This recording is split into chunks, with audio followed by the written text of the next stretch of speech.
R आबा पाटील सुंदर गाव पुरस्कार आम्ही पटकावला।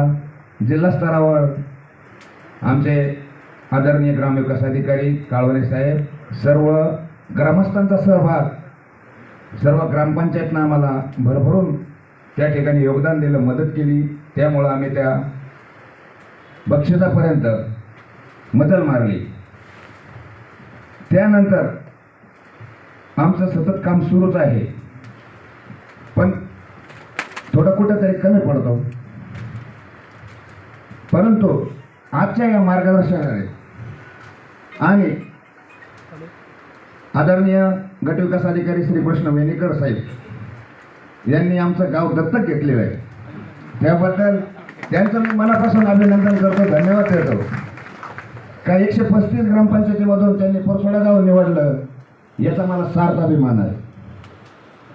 आणि बघा साहेबांनी घेतलं ना लोणी।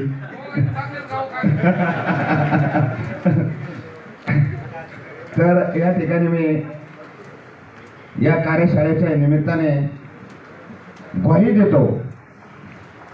मला आमदार साहेबांनी बोलल्यानंतर आता आम्हाला सतत प्रेरणा, ऊर्जा, मार्गदर्शन आणि आम्ही हक्कानं हात पकडून सगळे कामं करून घेत असतो।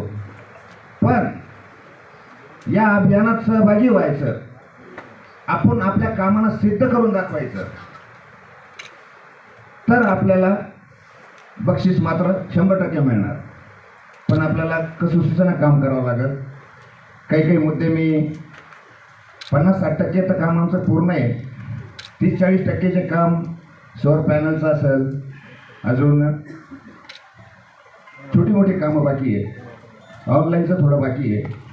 ते सर्व या 17 सप्टेंबर ते 30 सप्टेंबरच्या आता आम्ही पूर्ण करू आणि जास्तीत जास्त प्रयत्न करू आणि आपला परसोड्या गावचं, वैजापूर तालुक्याचं नाव नक्कीच उज्ज्वल करू, अशी या ठिकाणी ग्वाही देतो आणि सर्वांना परत एकदा धन्यवाद देतो। थांबतो। जय हिंद, जय महाराष्ट्र।